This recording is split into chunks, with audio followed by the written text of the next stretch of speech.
We've been doing some scanning here, and I've got a number of results from the site that we've been looking at. I want to walk through some of these.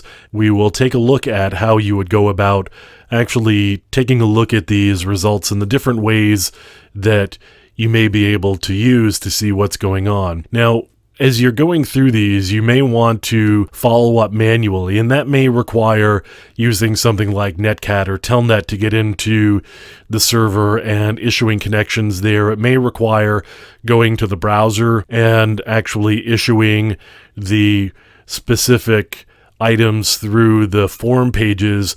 It may require different ways of actually following up here. What we're really going to be talking about is how you can go about seeing what actually happened once you're in Burp Suite. So here we're in Burp Suite, and I've got this cross-site scripting reflected issue, and right here you can see there's just the advisory. What I need to do is click on one of the specific issues, and that gives me two additional tabs here. I've got a request tab and a response tab. Let's take a look at the request tab. This is actually the request. It's just the raw request with all of the HTTP headers exactly as they were sent to the server. We can see it broken out with the different parameters. Here are the headers that are broken out by field, and here's the hexadecimal if you're interested in taking a look at it in that way. The response we actually get a little bit different. Again, here's the raw. If you want to just look at the response here, you can see the HTTP headers. We've got an HTTP 1.1 200 OK, so we've got a request that succeeded. And here we've got the headers, and again, the hexadecimal. Here's the HTML if you want to read the HTML. But here's what's really useful. We can see a render here, and this is what it would actually look like inside the page. Now, I don't see much of anything here that stands out to me, although I can see where Burp Suite may have flagged the fact that it actually put in the brackets and some of the text that was actually there. So here we actually got the alert script back, and the render here didn't actually generate the alert box, but that may just be because Burp Suite doesn't do that or is incapable of doing that. So here's something that you may actually want to follow up on and figure out what was actually sent. So this is where we go back to the request, and here's where I could put in this data here. So I could copy this out, and then I could go back to my browser and I could actually go to this page, and let's actually take a look at that right now.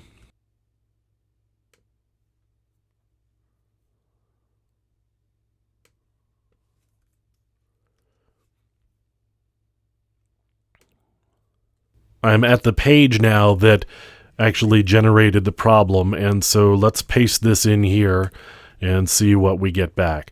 And sure enough, we got an alert box back now where we didn't through Burp Suite.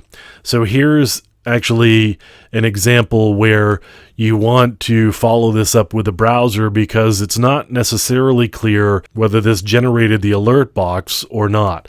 So this is pretty clear, actually. The fact that it showed the script here suggests pretty strongly that something did happen.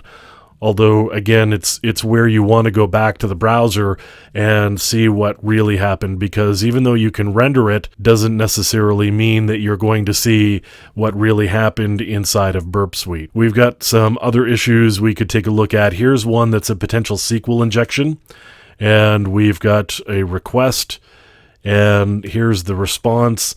And again, we could go back to render and see what actually happened here. And it doesn't look like anything happened, so not really clear why this particular request seems to have gotten flagged as SQL injection, since it doesn't look like anything actually happened. Here's a second request, and we'll take a look at the response over here, and we'll flip down through the HTML, and Again, I don't see much of anything in the HTML that would suggest to me that this was a SQL injection that actually succeeded. So again, it's one of those where you probably want to go back and double check this through the browser itself and see how it actually behaves.